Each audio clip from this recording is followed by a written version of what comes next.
Hiromitsu Uchida, c'est un photographe qui est né dans la préfecture de Fukui en 1939, qui est devenu photographe professionnel à plein temps en 1970 et qui est sans doute le plus connu pour son premier projet qu'il a réalisé à ce moment-là, qui s'appelle Zokushin, ce qui peut se traduire par les dieux de la terre, qui traite des rituels et du folklore dans le Japon contemporain de cette époque-là, de l'intersection entre le monde sacré et le monde profane. Mais ce qui est intéressant chez ce photographe, c'est qu'à chaque projet, il développait une nouvelle approche esthétique et plastique en fonction du projet qu'il allait réaliser. Et donc, en 1982, Hiromitsu Uchida commencera ce projet intitulé Hiroshima Collection. À partir de la collection du musée mémorial de la paix, il a un petit peu improvisé un studio dans l'enceinte du musée, un studio très neutre avec un fond blanc. C'est des objets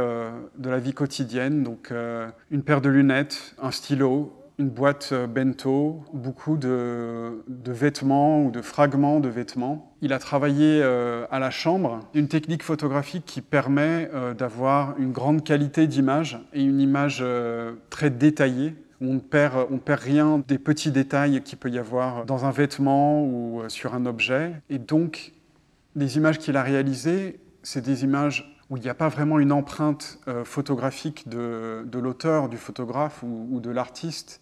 C'est des images qui se veulent descriptives, au service de cet objet et de le rendre presque hyper réel pour la personne qui voit ces images. L'image dont je voudrais parler, issue de cette série Hiroshima Collection, c'est cette image d'une robe d'une jeune femme qui a été retrouvée après le bombardement. Et chaque pli, chaque tache, toutes les parties de la robe qui ont été endommagées ressort de l'image. Ce qu'il y a de très important avec ces images aussi, c'est que Tsuchida aussi ne voulait pas que ces objets deviennent des objets symboliques. Et donc pour chacun de ces objets, il y a un travail de recherche assez colossal qui a été fait pour retrouver à qui appartenait cet objet et d'essayer de reconstituer les événements de cette journée. Chaque image a une légende assez détaillée. Donc je vais vous lire la légende en question pour cette image. Setsuko Ogawa, alors âgée de 21 ans, participait à un exercice physique le matin au siège de la 5e armée, à 800 mètres de l'hypocentre. Bien qu'elle ait cherché à se réfugier au parc de Shokukeien, la conflagration l'a forcée à se jeter dans une petite rivière voisine.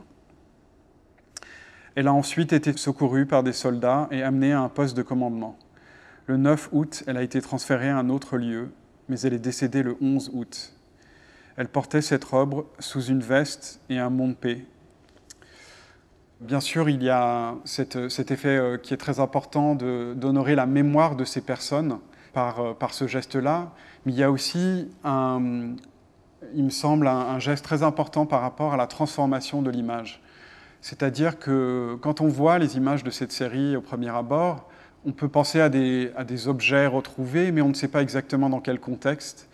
C'est vraiment à travers la lecture du texte que l'image devient transformée et prend tout son sens photographique et historique. Et donc ces images, et cette image de cette robe, en fait, d'une certaine manière, on peut les envisager comme des portraits posthumes des personnes à qui appartenaient ces objets pour qu'elles ne soient pas oubliées. Et c'est, je trouve, un très très bel hommage que Hiromitsu Uchida a apporté à ceux qui sont décédés dans ce bombardement. Et ce qu'il faut savoir aussi, c'est que ce projet, c'est un projet qu'il a continué dans le temps. Donc les premières images ont été réalisées en 1982, mais il est également retourné en 1995 pour le 50e commémoration du bombardement. Et également, l'année dernière, il est retourné encore une fois photographier d'autres objets dans la collection. Donc c'est une série sur laquelle il s'est vraiment investi et qu'il a voulu qu'il a voulu continuer à développer dans le temps.